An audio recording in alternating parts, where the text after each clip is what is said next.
Mais dis donc, il y a plein de sièges mous ici. On appelle ça des fauteuils, hein. Il y a plein de fauteuils ici. Qu'est-ce qu'on va faire avec? On avait dit qu'on allait faire une vidéo avec les sièges mous. Parce qu'ils posent problème, les sièges mous, pour les pauses. Allez, jingle, on fait ça. Souvent, on me demande « Oh, Milena, comment on fait pour poser sur un fauteuil comme ça ?» Aujourd'hui, je réponds à cette question parce que c'est important puisque des canapés comme ça, on en rencontre tous les jours dans la vie et souvent dans les séances photo. Alors voilà, quelques principes par rapport au canapé et au siège mou. La première chose, c'est qu'il faut éviter d'être en recul. Dans la vie, quand je regarde la télé ou quand je prends un petit verre avec des copains, je suis comme ça et je suis très très bien. Sauf qu'en photo, en fait, c'est pas flatteur. C'est pas flatteur parce que je suis étalée en arrière, parce que ça me souligne mon double menton et parce que ça renvoie un message de détente et même de recul. Dans mes soirées avec mes copains, je suis pas en recul, je suis en détente. Donc c'est convenu que c'est ok d'être affalé en arrière. Quand on est dans un contexte un petit peu engagé et engageant, il vaut mieux que le corps il soit vers l'avant. Du coup, on s'assoit vers l'avant du canapé. On évite d'être au fond et on s'assoit vers l'avant. Deuxième règle, croiser les jambes ou surélever. C'est une option pour pouvoir s'appuyer vers l'avant, vers ses genoux, parce qu'en fait, du coup, on n'a pas d'autre appui et on ne va pas non plus s'asseoir comme ça. Du coup, quand on est en studio, on prend nos Apple Box qu'on a tous et on se sert pour décaler les genoux, qu'ils ne soient pas parallèles, et pour s'appuyer dessus. D'autres astuces, quand vous avez un canapé comme celui-là avec un accoudoir, vous pouvez vous décaler légèrement de l'accoudoir et vous pouvez vous appuyer sur l'accoudoir qui est prévu à cet effet. En effet, c'est pratique. Une autre possibilité, c'est de ne pas tout simplement se mettre en face du canapé, mais de profiter des différents angles de l'accoudoir. Par exemple, comme ça. Il n'y a rien de plus naturel que ça.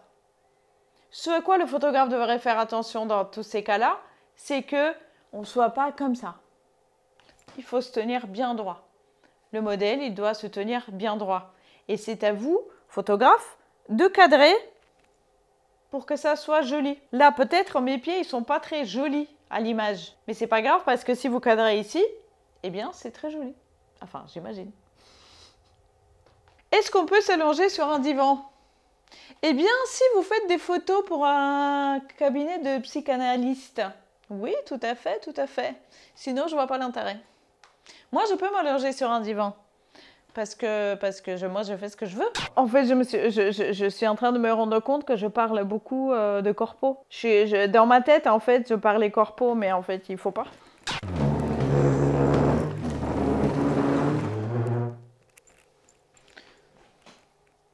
Un autre canapé. Celui-là, il est beau, hein. Vous avez vu comment il est beau, il est vert. Je l'ai récupéré par un pote qui déménageait dans le quartier. Il est très beau. Il n'est pas spécialement très pratique pour s'asseoir. Parce qu'il n'est pas profond, il est raide et il n'y a pas d'accoudoir. Et le machin, il est haut. Mais c'est pas grave, c'est pas ça qui va nous empêcher de faire une belle photo avec. Donc, il faut prendre en considération que moi, je fais 1m60 et du coup, le dossier, il est un peu haut pour moi. Mais il y a des gens qui sont plus grands et pour qui le dossier, il va venir là et ça va être chouette. N'hésitez pas, encore une fois, à retourner le siège dans un autre sens que juste en face. Ok? Et pareil, je peux mettre ça comme ça. Je peux mettre plus comme ça. Bon, je ne suis pas un homme, donc je ne vais peut-être pas m'asseoir comme ça. Et je peux même mettre ça pour faire des choses différentes.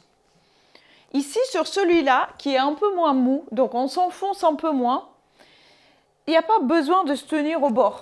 Mais si je me tiens au bord, je suis encore plus droite. Sur celui-là, on peut aussi s'allonger. Si vous faites du boudoir, ça peut être intéressant. Le boudoir, il faut faire attention à cette courbe-là et où vont les jambes.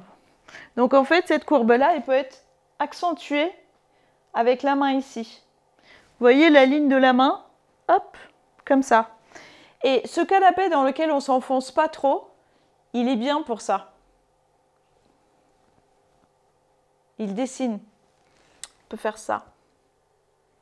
Je ne vais pas faire de boudoir, donc je ne m'avance pas plus que ça. Une autre chose, on est sur un chouette canapé, on est assis, c'est super détendu. En fonction de qui vous avez à photographier, ça peut être très très cohérent. Ok? J'avais fait une photo de ma fille avec les jambes croisées ici. Bah, ça peut être sympa aussi. Le canapé que vous utilisez, il apporte déjà une âme, il apporte déjà quelque chose en lui qui prédispose une ambiance, quoi. Donc il faut se servir de cette ambiance. Les canapés, à la différence des chaises, ont cette capacité par définition d'être un peu plus grand. Donc votre image, elle peut être composée de manière symétrique, de manière décalée ou de manière même complètement déstructurée par rapport aux lignes que ça apporte. Mais le canapé est toujours plus présent dans une image qu'une simple chaise. On peut s'allonger par terre s'asseoir par terre, comme ça aussi. Le canapé, il est toujours présent, ça nous fait office d'un autre fond. En boudoir, c'est utile aussi.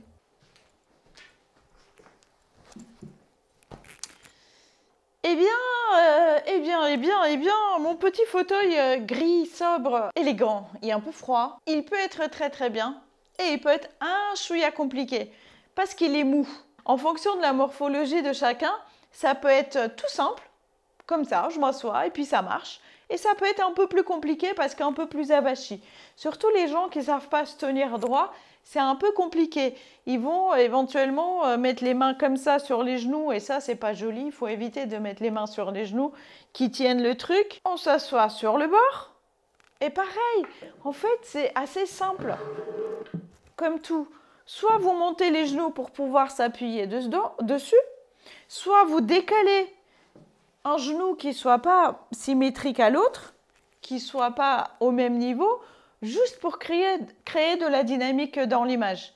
Vous pouvez faire tourner à la personne comme ça, vous pouvez faire tourner la personne sur le côté et avoir la courbe de derrière en fonction de comment vous éclairez. Vous pouvez faire exactement la même chose sur l'autre côté pour avoir de la symétrie et de la dynamique dans l'image. Faites attention avec le côté mou parce que ça ramollit d'office la tenue, la posture de la personne qui pose. Quand c'est mou, ça invite en fait au repos, comme ça. Mais c'est joli. C'est joli d'enchaîner, de combiner toutes ces rondeurs, toutes ces courbes. Si c'est trop large, vous pouvez jouer avec les perspectives et rétrécir. Vous n'avez pas besoin d'avoir une largeur ici de quelque chose qui ne vous intéresse pas en soi. Si la couleur elle est neutre et elle ne convient pas, vous pouvez le couvrir avec quelque chose ou juste ne pas le cadrer. Et maintenant, on va mettre un peu de joie et de la vie là-dedans. Et voilà! Mais non, je rigole. Ceci est mon trône. Oui, celui-là, je l'aime bien. Parce que celui-là, même si je m'assois en arrière, il a une tenue, il a une aura, il a une allure, il est élégant. Et on ne peut pas se tenir de manière inélégante sur ce fauteuil. Je sais pas, c'est un truc, c'est comme ça. Déjà, il n'est pas très mou. Il est rigide, il est très confortable. On dirait qu'il est mou quand on le regarde. Quand on s'assoit, on est très surpris qu'il soit rigide et quand on est dedans, on est super bien. Vous pouvez me voir quand je fais des vidéos avec ce fauteuil. Il habite l'image, il apporte quelque chose à l'image. Il n'est pas anodin. Déjà, la couleur, il est jaune et en plus, il a des rondeurs qui sont vachement sympas. Du coup, sur ce fauteuil, on peut s'asseoir en arrière, on peut s'asseoir pour l'occuper. On peut tenir une tasse, même un verre de champagne, why not? On peut s'asseoir vers l'avant. Il nous habille aussi. Vous me voyez souvent parler avec ce fauteuil. Je suis comme ça. Pourquoi je suis comme ça? Parce que je cherche cet appui que j'ai pour venir à l'avant et pour que ça soit naturel. Encore une fois, quand vous posez quelqu'un sur des sièges bas et que vous leur demandez de s'avancer, il faut faire attention de ne pas enfoncer comme ça les épaules. Il faut se tenir bien droit. C'est valable aussi sur le côté. Quand vous passez sur le côté, vous pouvez parfaitement bien voir qui se tient droit et qui se tient comme ça. Bien sûr que comme ça, c'est plus simple, mais c'est moins joli. Sur une photo, on cherche quand même à faire une image jolie et à valoriser la personne. Du coup, c'est à vous de surveiller. Quand vous êtes assis comme ça, il y a un accoudoir. C'est la même chose que je disais tout à l'heure sur le canapé. Jouons avec les accoudoirs. Et j'ai déjà fait des photos aussi. Je sais que Nico va me demander. Comme ça, en mode détente. Et en mode je me balade. Je me balance. Bah oui. C'est parce que ce fauteuil m'inspire plein de choses. Et viens ici. On joue. Ouais, super. Je suis un petit canard jaune. Pardon.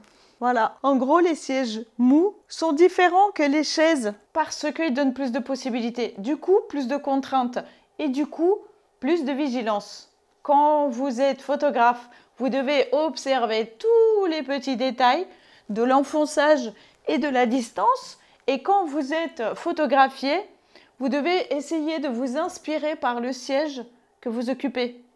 Que ce soit un canapé, un fauteuil. Pourquoi vous êtes assis dessus ? Qu'est-ce que ça vous fait de vous asseoir dessus? Comment vous le ressentez? Ça compte.